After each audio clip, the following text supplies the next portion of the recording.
which we will no longer be calling this podcast, as it's now called Decoding Your Attachment Style. And the reason for that is that's what we're doing. We have been decoding the nuances of each attachment style so that we could find empathy for the different attachment styles while we build boundaries so that we could have happier, healthier relationships. Now, I've gotten a question from one of you, and that question is, I have been having a lot of arguments with my partner, and he often blames me, saying I'm too emotional or I don't take responsibility for my actions. However, I feel like I'm the only one who's taking responsibility by acknowledging my mistakes, while he avoids taking responsibility for things like being mean, yelling, or walking away during conflicts. He even told me that he struggles with guilt because admitting to faults makes him feel like a bad person.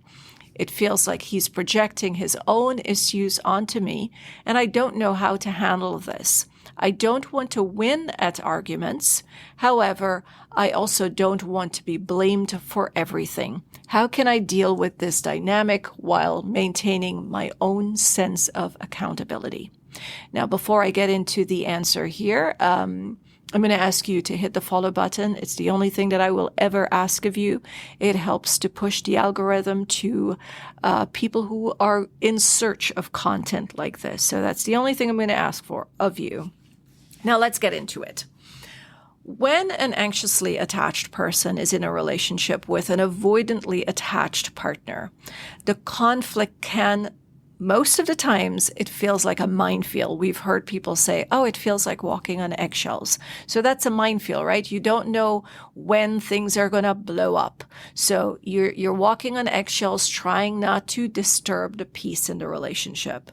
Now, the anxious attached partner often craves this connection and resolution, while the avoidant attached partner, they often retreat to protect themselves from any feelings of inadequacy or vulnerability.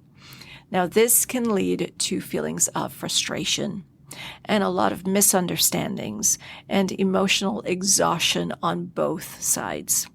Now, if we want to have happier, healthier relationship and we want to have that healthier balance in our relationship, what is important is for the anxious attached partner to build empathy for their avoidant attached partner's fears. But it's also so equally important that we learn how to set boundaries. And I find that it is easier, or we get more results when our boundaries are set through actions and less talking. So actions over words is what's going to get us the results that we're hoping for. Because this approach respects the avoidant attached partner's needs for space, while it makes sure that the anxious attached partner can feel empowered so that they could maintain or take care of their emotional well-being. So this entire podcast, we're going to be focusing on how we could use actions to get the results that we want and less talking. And I'll explain why as I go through these list of ideas or strategies you could probably use. I'll be sharing why this actually works. And this works in my practice. It's been practiced by my clients. So it's something, if you don't have your pen and paper, grab that, take notes. You could also find an article on this on my website at annalisabahadur.com. So let's get into it. You want to understand the avoidant attached partner's perspective.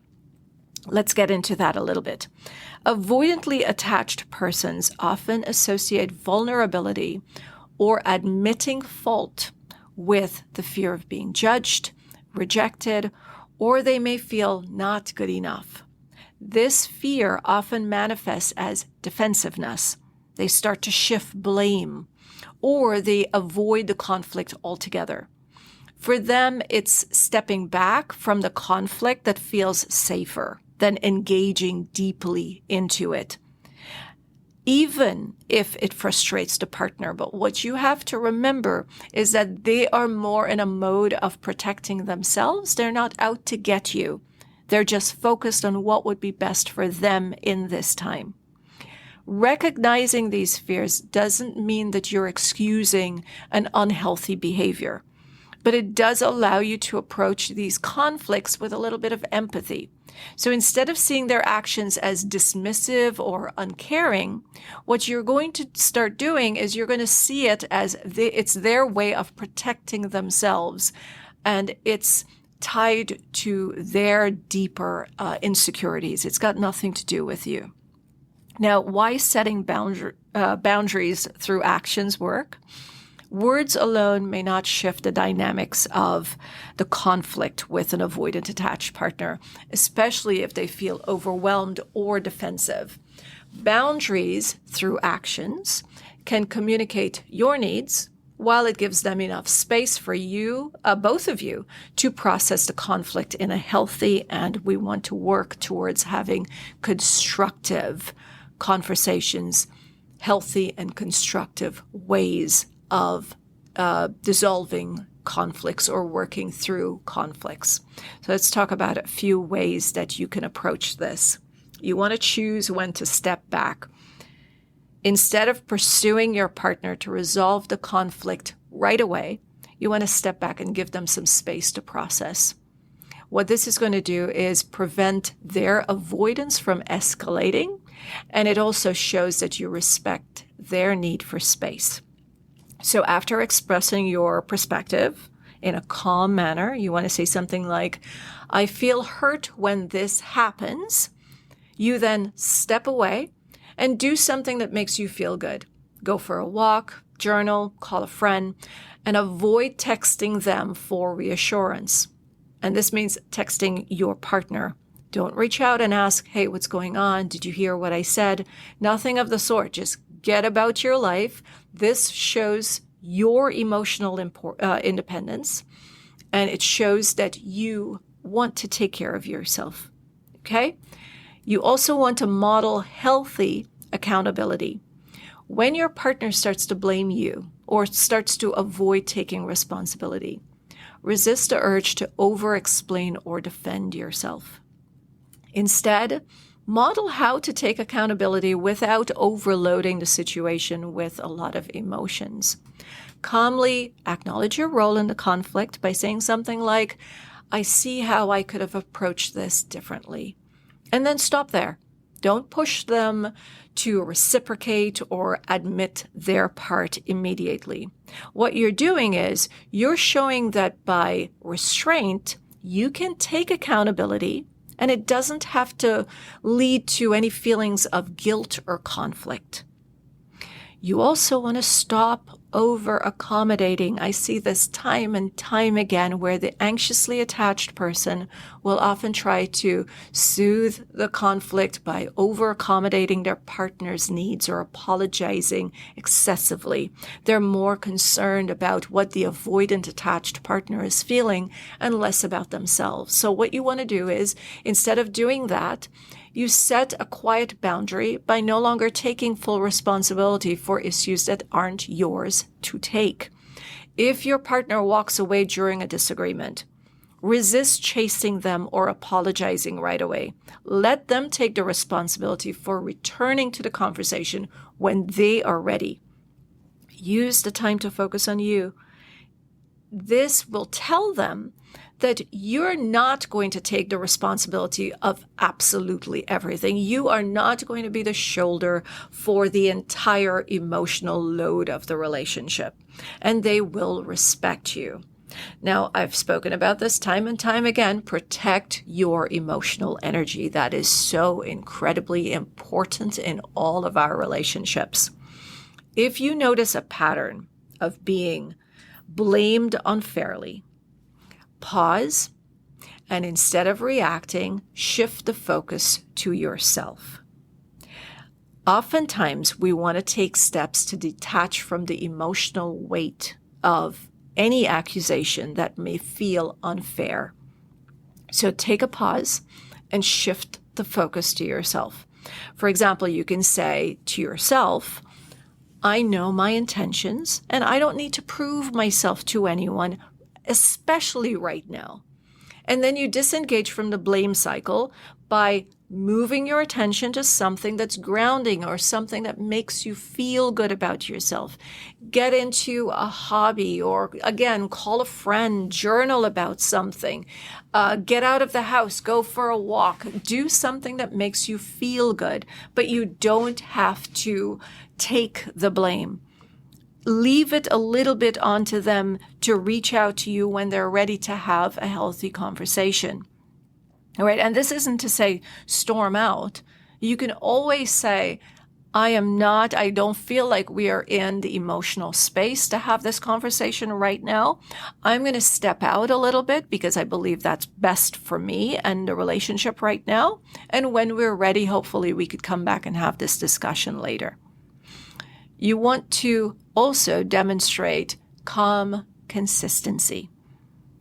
And this is because we want to remember that those with an avoidant attachment style, they value stability and may respond better to consistent, calm behavior rather than emotional intensity.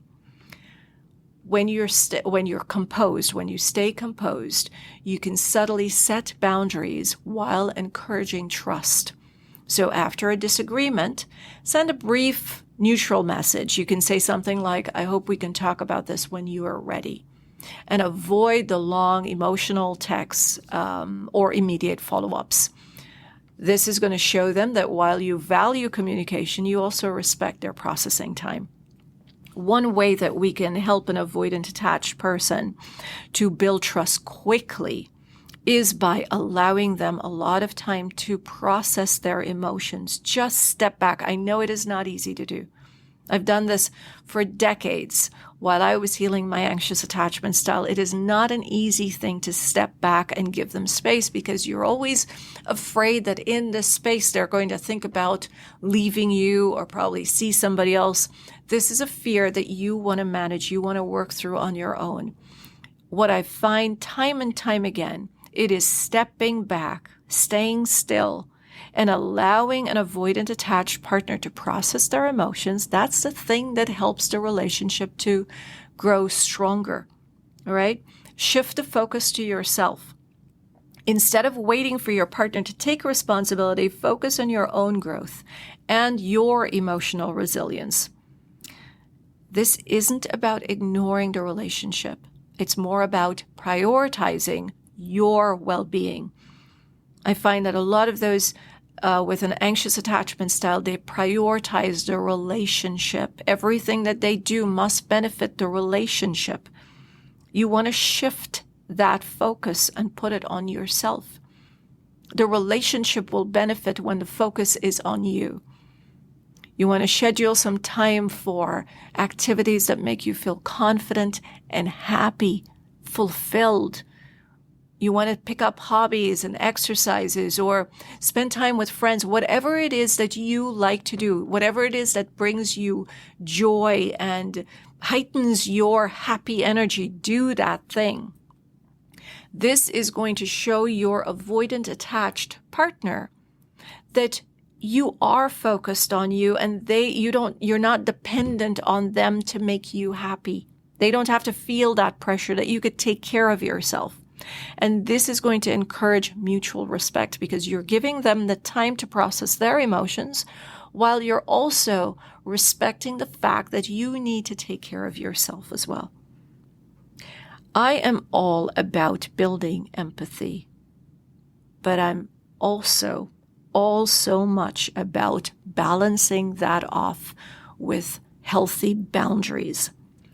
To build any relationship, a happy, healthy relationship, you want to balance your empathy for your partner with your own self-respect, which means set some boundaries. You want to recognize their struggles with vulnerability and guilt, but you don't want to sacrifice your emotional health to manage theirs. You have to trust that this person can take care of themselves. They've been doing it all their lives. They can take care of themselves. You don't have to be there to pacify their fears and their concerns. Through your actions like stepping back, staying calm, and modeling accountability like we talked about earlier, you are setting boundaries that protect both of you from what can be unproductive conflict cycles. That's the push-pull that we often talk about. And over time, these strategies, if you keep practicing them, will encourage your avoidant attached partner to feel safer in the relationship and more willing to take responsibility. And from all of these beautiful things, guess what happens? They start to show vulnerability because now they're trusting you to take care of yourself, but also give them the space they need to process their emotions and their behaviors and come in. And maybe you are not going to have that conversation. I know a lot of you want to have that healthy conversation. It's probably not going to happen, but their actions will change, and that's what you're looking for. You don't want someone who's just going to use the words to make you feel better. You want someone who's going to show up with their actions. Now, if you've got more questions, feel free to send them to me. You could also find me across social media, all the media platforms, where I share a ton more on the attachment styles and how we could decode the attachment styles for happier, healthier, long-lasting relationships. Until next time, I'm Annalisa Bahadur.